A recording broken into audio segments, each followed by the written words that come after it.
Bonjour à toutes et à tous, c'est Monsieur Cinéphile. I'll be back. Donc je m'attaque à Critters, un film sorti en 1986.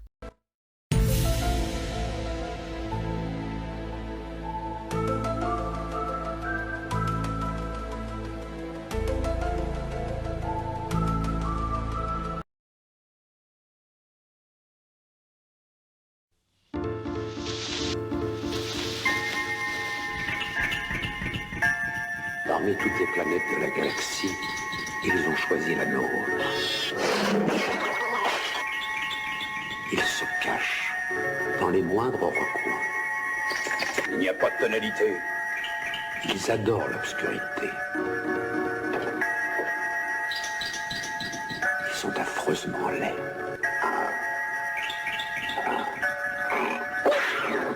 Ils viennent de très loin et la faim les tenaille.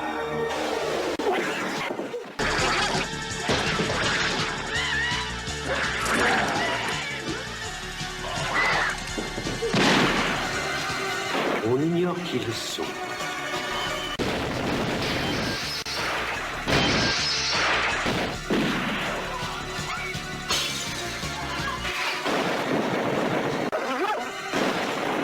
On ne connaît pas leur planète. Ce sont les Critters. J'en ai vu moi et je peux vous assurer que j'ai eu drôlement peur. Je suis partie en courant.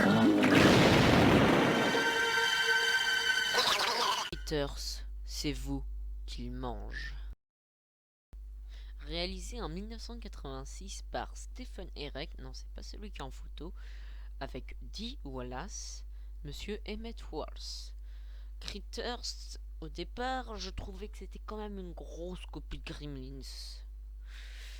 Mais après visionnage, j'ai vu que Critters c'était quand même un bon film, même si c'est quand même on parle quand même un peu de Gremlins, hein.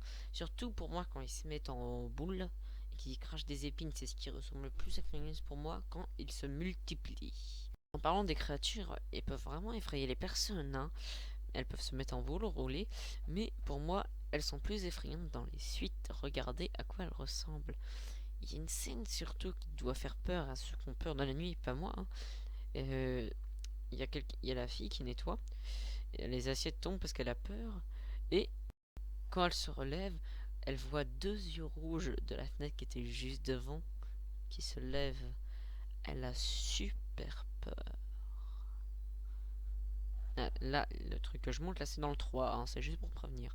Et surtout, le design des créatures dans les suites, ils sont faits pour faire plus peur, comme j'ai dit, mais aussi pour accentuer le rire, hein. Et la bouche pourrait rappeler une certaine creepypasta sur Chef the Killer, pour les connaisseurs. Donc, l'histoire.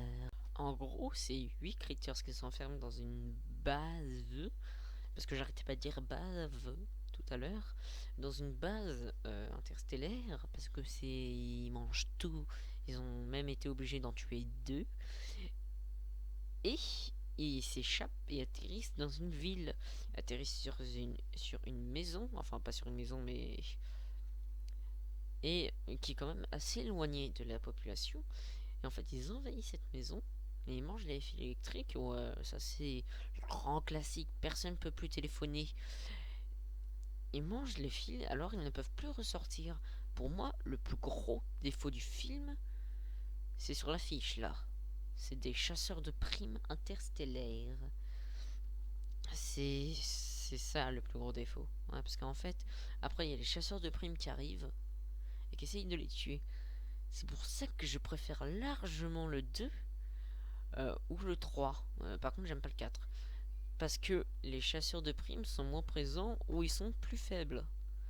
Comme par exemple, dans le 2, attention spoiler, il y a un des chasseurs de primes qui meurt. Les acteurs sont entre la limite du bof et du bien, hein. Euh, il y a un passage que j'ai oublié de vous parler qui est quand même assez ridicule. Il y a quelqu'un qui s'est pas vraiment fugué, mais il sort de sa chambre. Et il est sur l'arbre. Là, c'est à ce moment-là où il y a le météore qui tombe. Là, il y a son père qui sort pour voir pourquoi il y avait le météore. Et là, il regarde et il y a le son qui dit: Ah, le tremblement de terre m'a poussé jusqu'à l'arbre. Et le père le croit. Voilà. Oui. Ouais. Oui. Juste pour dire, c'est mon Critter, c'est un de mes derniers achats. Hein. Je l'ai regardé il y a pas très récemment. J'ai acheté l'intégrale. Et ils ont quand même caché beaucoup de choses, hein, parce que ils ont mis en fait une étiquette derrière sur la tête des Critters et sur le truc des chasseurs de primes. Genre j'étais plus intéressé, mais dès que j'ai vu, j'étais un peu moins intéressé. Hein. Bon, passons. Pourquoi je fais cette voix? Les acteurs, ouais, comme je disais, ils sont pas terribles. Les effets spéciaux sont bien, mais les suites, c'est mieux. L'histoire est bonne, quand même. Mais il y a plein de longueurs. C'est il est long ce film. Très long. Sur 1h22, il y a plein de minutes à enlever. Hein. Pour dire, avant que les Critters arrivent, il y a 30 minutes. Oh, ça va, on présente la famille, blablabla. Oui, je remets les images à fond jusqu'à la fin de la vidéo. Et alors? Bon, alors on va devoir passer à la note de Critters. Hein? Non, je sais pas faire. 6 sur 10. Oui, il est aussi bon que The Last of Winter, même si The Last of Winter, maintenant je lui mets un 7. Et avant de vous expliquer pourquoi j'étais absent, mon petit classement personnel de Critters. Même si je vais faire une critique sur les autres films. Alors, numéro 4, Critters 4, je déteste absolument ce film. Numéro 3, Critters 3 avec le premier rôle de Leonardo DiCaprio. Non, ce n'est absolument pas dans l'ordre. Numéro 2, le premier Critters.